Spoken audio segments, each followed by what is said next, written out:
Hello students. पिछले lecture में हमने तुलसीदास के समन्वय से संबंधित विचार पढ़े थे। आज हम उससे आगे उनकी दार्शनिकता से संबंधित विचार पढ़ेंगे। तो सबसे पहले इसमें हम दर्शन पढ़ेंगे कि दर्शन क्या होता है।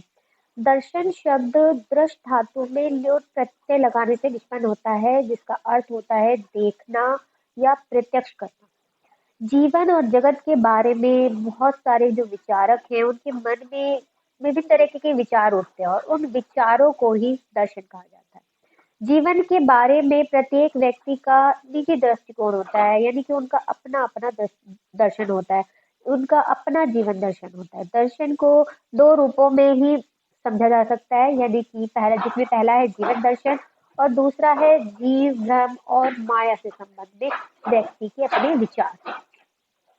तो इस प्रकार से दोनों ही प्रकार के जो दर्शन हैं वो इस दर्शन के अंतर्गत आते हैं और जीवन और जगत के बारे में सूक्ष्मता से विचार करने वालों को ही विचारक या दार्शनिक कहा जाता है। यानी कि कहने का मतलब है कि जो जीवन और इस संसार, इस जगत, ब्रह्म, आत्मा, परमात्मा और इस संसार के बारे में जितनी भी सूक्ष्म बातें कही जाती हैं या समझी जाती हैं, उन्हीं विचारों को या उन विचार करने वालों को ही दार्शनिक कहा जाता है। अब कवियों और दार्शनिकों का क्षेत्र वैसे तो भिन्न है, लेकिन दर्शन जो है वो प्राय शुष्क और नीरस होता है, जबकि कविता भावों से पूर्ण और रसाश्रित होती है। इसलिए बहुत बार जो कवि हैं वो दर्शन से संबंधित बातें भी अपने काव्य में ले लेते हैं, ताकि जो दर्शन की बातें हैं उन्हें बहुत ही एक भावपूर्ण तरीके से जो हृदयग्राही है उन्हें बताया जा सके, उन्हें समझाया जा सके। तो इसी संबंध में जो तुलसी का जो दार्शनिक स्वरूप है उसके बारे में पहले हम चर्चा करेंगे कि तुलसी जो है एक महान कवि है, लेकिन उसके साथ साथ वो विचारक और दार्शनिक भी है। कुछ विद्वान उन्हें देवता से संबंध करते हैं और कुछ उन्हें अद्वैतवादी मानते हैं। बल्कि ये दोनों ही विचारधाराएं जो हैं वो वैदिक विचारधारा से संबंधित रखती हैं, सनातनी धर्म से संबंधित रखती हैं, लेकिन फिर भी दोनों में बहुत फर्क है। इसके अलावा उनकी जो भक्ति भावना है वो कबीर के निर्गुण कवियों की ज्ञान योगमयी जो भावना है उसकी भांति रहस्य में नहीं है। और अन्य क्षेत्रों की भांति तुलसी का जो दर्शन के क्षेत्र में समन्वयवादी है वो उनके राम मतलब उनका जो दर्शन है वो सभी क्षेत्रों में, दर्शन के जितने भी क्षेत्र हैं उनमें समन्वय करता है। और उन्होंने जो राम की भक्ति की है उसमें भी उन्होंने अपनी इस भावना को प्रदर्शित किया है। अब इसमें हम ये तो हो गया उनका स्वरूप कि दर्शन का जो स्वरूप है उनका वो कैसा है, यानी कि उनका जो दर्शन का स्वरूप है वो समन्वयवादी है। वो हर एक जितनी भी दर्शन के अंतर्गत क्षेत्र होते हैं, जैसे कि आत्मा हो गया, परमात्मा हो गया, माया हो गया, साधना है, इन सब में उनका स्वरूप कैसा, वो कैसा मानते हैं, तो वो समन्वयात्मक उनका दृष्टिकोण है। वो इन सब में समन्वय करके चलते हैं और इन सारी भावनाओं को उन्होंने अपने आराध्य राम के माध्यम से प्रस्तुत किया है। तो अब हम इसे एक एक करके लेंगे। तो सबसे पहले है इसमें ब्रह्म संबंधी विचार। ब्रह्म मतलब ईश्वर। तुलसी अपने राम को ब्रह्म का सगुण रूप मानते हैं, यानी कि अयोध्या में जो अवतारी राम हुए थे उन्हें ही तुलसीदास जो है वो ईश्वर का स्वरूप मानते हैं। और ये जो राम है ये संसार को उत्पन्न करने वाले, उसका पोषण करने वाले, वो संसार का त्रास हरने वाले हैं। यानी कि वो एक तरीके से इन्हीं अयोध्या के राम को ही वो ईश्वर मानते हैं, जो कि सभी तरीके से मनुष्य का कल्याण करने वाले हैं। तो तुलसी का काव्य सगुण और निर्गुण विचारधारा का समन्वय भी प्रस्तुत करता है। ऐसा नहीं है कि उन्होंने अगर राम को आराध्य माना है तो निर्गुण की उन्होंने आलोचना की है। उन्होंने सगुण और निर्गुण दोनों को ही साथ लेकर चले, बल्कि उन्होंने स्वयं ये कहा है, अगुण ही सगुण ही नहीं कुछ भेदा। ये उनके अनुसार जो सगुण और निर्गुण है उसमें कोई भेद ही नहीं है। दोनों ही उसी जो ईश्वर है उसका ही रूप है। और लेकिन फिर भी तुलसीदास ने अपने राम को जो है सगुण माना है और उन्हें अजन्मा और अविनाशी भी माना है। साथ में तुलसी के जो राम है उनमें द्वैत और अद्वैत दोनों का समन्वय है। वह जीव से भिन्न भी है और जीव के साथ एकाकार भी है। अब बात करते हैं जीव संबंधी विचार। तो दार्शनिक एवं कवि में मूल अंतर विचार और भावना का ही होता है। दार्शनिक जो होता है वो मूलतः विचारक होता है, जबकि कवि जो होता है वो भावुक होता है। वो अपनी भावनाओं के माध्यम से अपने विचारों को प्रस्तुत करता है। और यही कारण है कि तुलसी के जीव संबंधी जो विचार है वो दार्शनिकों से भिन्न है, अलग है। तुलसी के जो ईश्वर संबंधित विचारक हैं वो उस पर शंकराचार्य के मत की छाया है, किंतु जीव संबंधी जो विचार हैं उनके, वह उनके अद्वैतवाद के पूर्ण समर्थक नहीं है।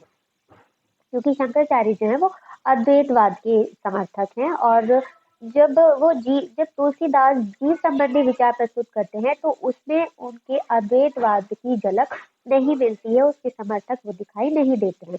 इसका कारण है तुलसी का भक्त कवि होना। क्योंकि भक्ति में आराध्य और आराधक दोनों का ही द्वैत भाव आवश्यक है, यानी कि दोनों ही होने चाहिए, वरना वो भक्ति कैसे होगी। इसे तुलसी के मन में जीव का जो भ्रम का अंश है वो कुछ इस प्रकार है कि जो सबके रह ज्ञान एक रेसा एक रस ईश्वर जीवहि भेद कहू कसम। तो इस प्रकार से उन्होंने जीव और ब्रह्म दोनों को अलग अलग माना है, उसमें उन्होंने अद्वैतवाद का अनुसरण नहीं किया है। और जीव की स्थिति जो है वो आनंद सिंधु के मध्य मानते हैं। साथ ही तुलसी ने माया के जो प्रभाव और कष्टों में छटपटाते हुए जीव का भी वर्णन किया है।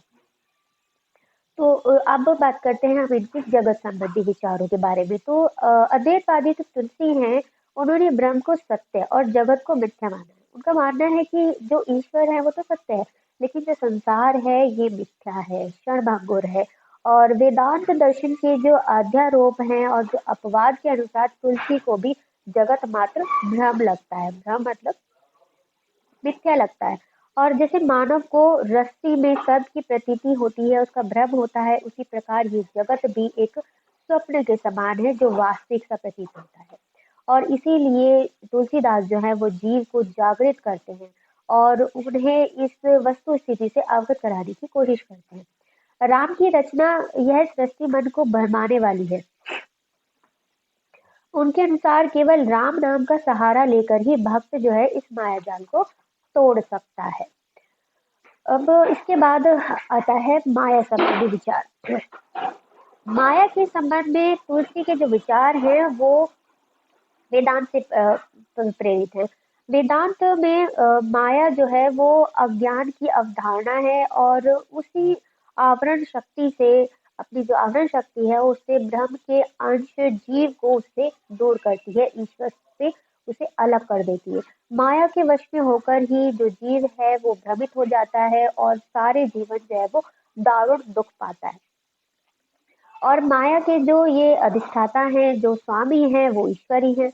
और माया ईश्वर के वश में ही रहती है, ईश्वर के अनुसार ही कार्य करती है और ईश्वर के अनुसार ही वो जीव को भ्रमित करती है। और उसमें जब एक तरीके से ईश्वर ही है जो माया को एक तरीके से प्रेरित करते हैं कि वो जीव को एक तरह से परीक्षा लेने की वाली बात हो जाती है यहाँ पर, कि वो माया जो है ईश्वर के वश में रहकर जीव को जो है ईश्वर से अलग करती है और उन्हें दारुण दुख का अनुभव कराती है। लेकिन जीव पर है कि वो जो है ईश्वर का साथ ना छोड़े और उससे ही अपने आप को लगाए रखे। इसी तरह ईश्वर तुलसी ने भी यही कहा है कि माया के बंधन काटने के लिए सिर्फ और सिर्फ ईश्वर ही समर्थ है। अब बात करते हैं साधना संबंधी विचार। साधना संबंधी विचारों के अंतर्गत तुलसी ये मानते हैं कि सांसारिक कष्टों के निवारण हेतु साधना करनी चाहिए, यानी कि साधना पर उन्होंने जोर दिया है। और साधना के लिए सांसारिक विषयों से चित्त को हटाना भी आवश्यक है, क्योंकि साधना तब तक पूरी नहीं होगी जब तक कि, मतलब पूरी क्या, जब तक वो हो ही नहीं पाएगी जब तक कि आप सांसारिक विषयों से, संसार से अपने चित्त नहीं हटाएंगे। और जीव और ब्रह्म में एकत्व परिपूर्ण पूर्ण रूप से समर्पण हो, परस्पर समर्पण हो, तभी ये हो सकता है। यानी कि दोनों जो हैं एक दूसरे पर समर्पित होने चाहिए, तभी साधना जो है वो हो पाएगी। और तुलसी ने राम भक्ति में साधना को का सुलभ हेतु बताया है।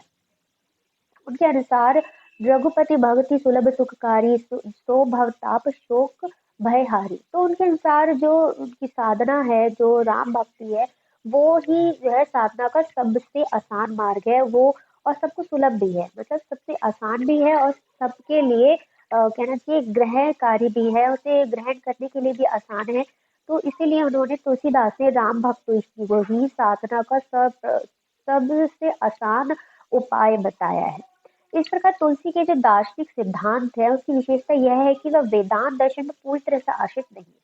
उनके विचारों में द्वैत, अद्वैत और द्वैताद्वैतवाद का समन्वय। उनके इस मिश्रित सिद्धांत को हम समन्वयवाद कह सकते हैं। जैसा कि हमने स्वरूप में भी पढ़ा था कि इनके जो सिद्धांत है, इनका जो दार्शनिक मत है वो इस तरीके से समन्वयकारी है। वो हर एक मत में समन्वय करके चलते हैं। उनके समस्त विचार, दर्शन, धर्म, आस्था एवं अध्यात्म इसी में समाहित है और प्रत्येक देवता से राम भक्ति को ही अनुग्रह के रूप में मानते हैं तुलसी। और उनका जो दार्शनिक भाव है वो भी राम में एक रूप हो गया है। तो आज के लिए इतना ही, बाकी का हम करेंगे अगले लेक्चर में। थैंक